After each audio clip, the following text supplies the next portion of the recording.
बिस्मिल्लाहिर्रहमानिर्रहीम। अस्सलाम वालेकुम। आज 23 सितंबर बरोज़ बुध हम बात करेंगे आसिफ ज़रदारी के हवाले से। आसिफ ज़रदारी की 3 दरखास्तें थी, 3 रेफरेंसेस थे और उन तीनों रेफरेंसेस में ज़िमनी रेफरेंस फ़ाइल हुए थे और तीनों ज़िमनी रेफरेंसेस को चैलेंज किया गया था। आसिफ ज़रदारी की तरफ से फ़ारूक अचनाक साहब ने चैलेंज किया था। अब ये 3 रेफरेंस कौन से हैं? पार्क लेन रेफरेंस है, इसके अलावा ठट्ठा वाटर सप्लाई रेफरेंस है और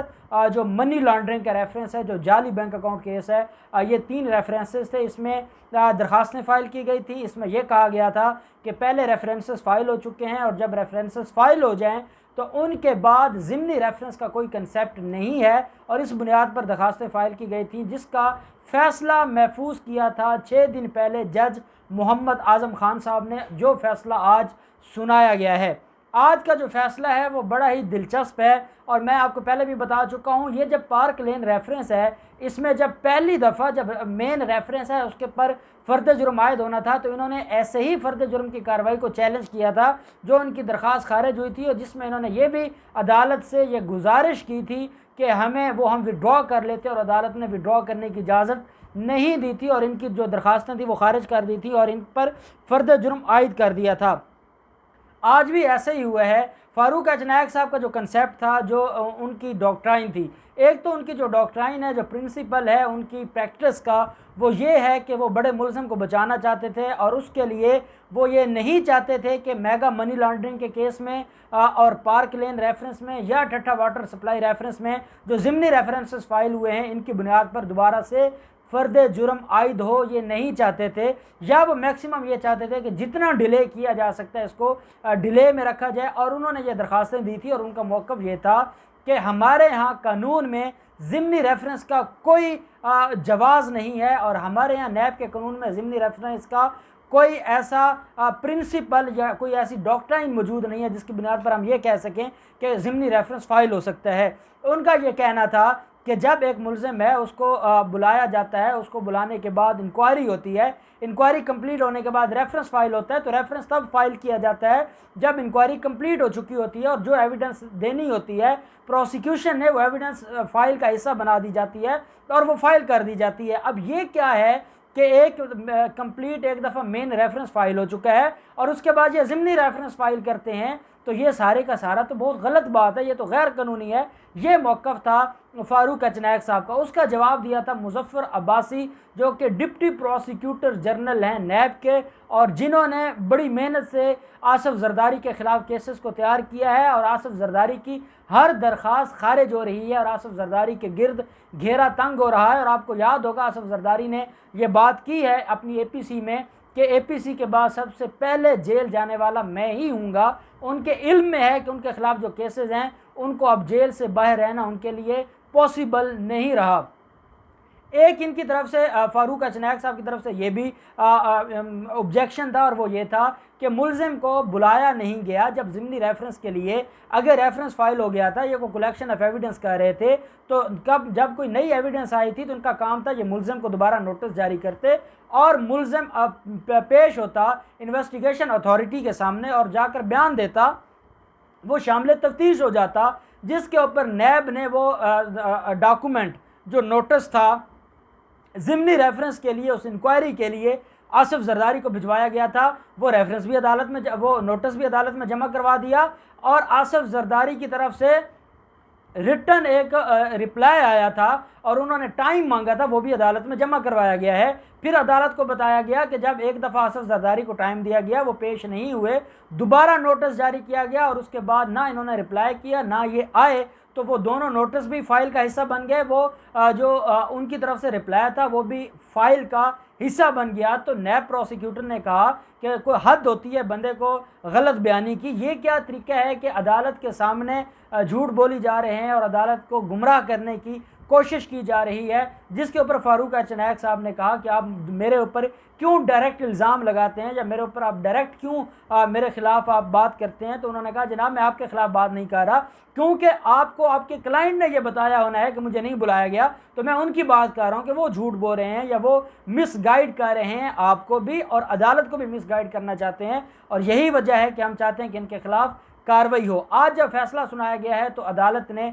तीनों दरखास्तें जो थी वो खारिज कर दी हैं और उसमें फ़ैसला लिखते हुए ऑनरेबल जो जज हैं, जज मोहम्मद आज़म खान साहब, उन्होंने कहा कि इनके खिलाफ 3 रेफरेंस फाइल हुए हैं। तीनों में पार्क लेन में मेन रेफरेंस में फ़र्द जुर्म आयद हो चुका है, मनी लॉन्ड्रिंग और ठट्टा वाटर सप्लाई में अभी फ़र्द जुर्म लगना है। जो दूसरा केस था इनके खिलाफ तोशा खाना का, उसमें भी फ़र्द जुर्म आयद हो चुका है। अब क्योंकि पार्क लेन में भी ज़िमनी रेफरेंस फाइल हो गया है और बाकी केसेस में भी ज़िमनी रेफरेंस फाइल हो गए हैं, तो अदालत ने कहा एक तो इनके खिलाफ फ़र्द जुर्म आयद की जाएगी, इनकी दरखास्तें खारिज हैं। और अदालत ने लिखा है कि मुलजिम जानबूझकर डिलेइंग टैक्टिक्स इस्तेमाल कर रहा है। अदालत ने लिखा है कि मुलजिम अदालत का टाइम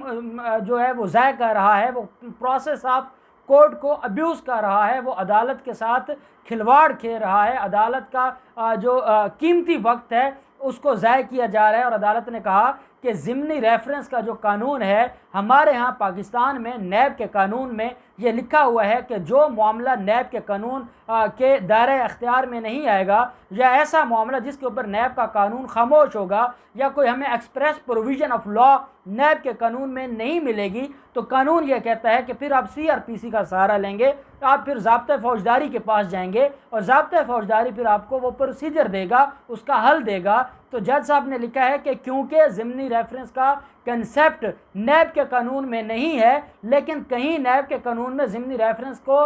दाखिल न करने का भी नहीं लिखा गया, उससे मना भी नहीं किया गया। तो जब किसी मामले पर नैब का कानून खामोश है और साथ नैब का कानून खुद ये कहता है कि जहाँ पर नैब का कानून खामोश होगा वहाँ पर आप ज़ाब्ता फ़ौजदारी में जाएंगे, तो ज़ाब्ता फ़ौजदारी का कानून हमें इस बात की इजाज़त देता है कि जब during the process of trial, अभी तो ट्रायल जैसा आप लिखते हैं अभी तो ट्रायल शुरू नहीं हुआ, अभी तो फ़र्द जुर्म लगेगा, फ़र्द जुर्म के बाद एविडेंस आएगी। अदालत ने कहा कि हमें CRPC तो इस हद तक इजाज़त देता है कि जब ट्रायल शुरू हो जाता है और during the process of trial कोई नई एविडेंस आ जाती है, कोई नया गवाह आ जाता है, कोई नई चीज़ आ जाती है जिसमें कोई नए मुलजिम को ऐड करना होता है, तो अदालत ने कहा जब CRPC हमें इजाज़त देती है कि आप सप्लीमेंट्री चलान सबमिट करवा सकते हैं, तो इसी तरीके से सप्लीमेंट्री आप रेफरेंस भी फाइल कर सकते हैं। और ये जो रेफरेंस है जाली बैंक अकाउंट्स का, इसमें नए मुलजमान को ऐड किया गया है, इसमें नए गवाहों को ऐड किया गया है। और जो पार्क लेन का है जहाँ पर वो पहले जो उन अमाउंट थी जो अलेज की जा रही थी आसिफ जरदारी एंड कंपनी के ख़िलाफ़, वो अमाउंट काफ़ी हद तक बढ़ गई। उसकी वजह यह है कि नई एविडेंस आ गई, तो जब नई एविडेंस आती है तो उसको भी सफ़े मिसल पर लाना होता है, ये ज़िम्मेदारी होती है नैब की, और नैब ने ये देखना होता है और इसके बगैर नैब कार्रवाई नहीं कर सकता। तो ये सारे का सारा मामला था और अदालत ने कहा कि जो मुलजिम की दरखास्तें हैं, तीनों दरखास्तें हैं, अदालत ने उनको खारिज किया है और अदालत ने 28 सितंबर के लिए मुलजिम को तलब कर लिया है कि 28 सितंबर को आएँ और जवाब दें। और अदालत ने कहा है कि अगर आप पेश नहीं होते और अगर आप फ़र्द जुर्म की कार्रवाई में आप उसका हिस्सा नहीं बनते तो फिर अदालत आपके ख़िलाफ़ ऑर्डर जारी कर देगी। वहीं पे आसिफ जरदारी के ख़िलाफ़ आज एक दरख्वास्त ज़मानत के ऊपर भी समाअत थी, और क्योंकि ज़मीनी रेफरेंसेस फ़ाइल हो गए हैं और इनमें आसिफ जरदारी को गिरफ़्तारी का ख़तरा है, उन्होंने अबूरी ज़मानत फ़ाइल की हुई थी। और इस्लामाबाद हाई कोर्ट में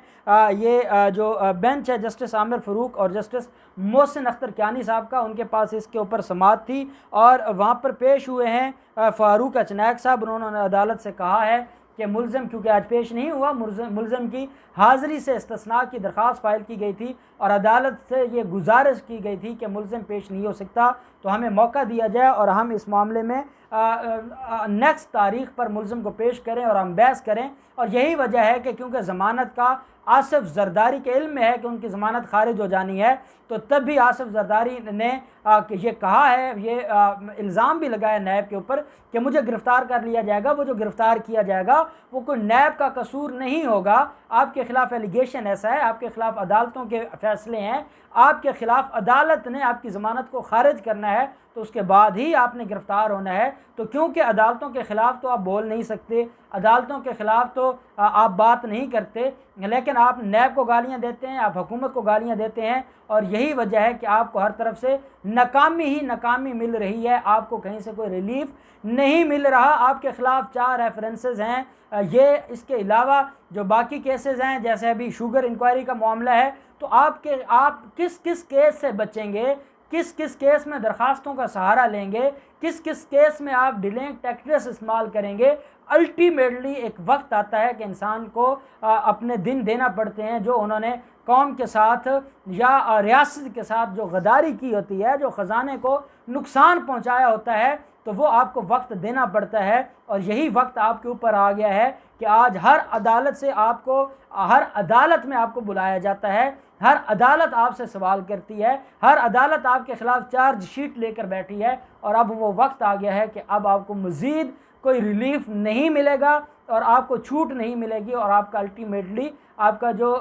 फ्यूचर है वो जेल में है। तो ये जो दरख्वास्त ज़मानतें थी, इनके ऊपर समाअत 15 अक्टूबर तक अदालत ने पोस्टपोन की है, मुलतवी की है। ये इस्लामाबाद हाई कोर्ट में थी। और जो बाकी 3 रेफरेंसेस हैं, उन तीनों रेफरेंसेस में फ़र्द जुर्म की कार्रवाई होनी है। ये ज़िमनी रेफरेंस है, इनके ऊपर फ़र्द जुर्म की कार्रवाई के लिए अदालत ने 28 सितंबर की तारीख़ मुकर्रर की है। आज 23 सितंबर है, 5 दिन का टाइम दिया है। 28 सितंबर को तीनों रेफरेंसेस में भी फ़र्द जुर्म आयद हो जाएगा और बाकी तोशाखाना में पहले फ़र्द जुर्म आयद हो चुका है। तो ऐसे में फिर मुलज़िम के ख़िलाफ़ एविडेंस आएगी और बहुत जल्द चारों रेफरेंसेस में मुलज़िम को सज़ा होगी और मुलज़िम का जो मुस्तकबिल है वो जेल में भी होगा और उनकी जो प्रॉपर्टी है वो सारी की सारी वो बहक के सरकार ज़ब्त कर ली जाएगी। अब देखते हैं 28 सितंबर को क्या होता है। जो भी डेवलपमेंट होगी हम आपके साथ शेयर करते रहेंगे। अल्लाह पाक पाकिस्तान का हामी व नासिर हो। बहुत शुक्रिया। अल्लाह हाफिज़। पाकिस्तान जिंदाबाद।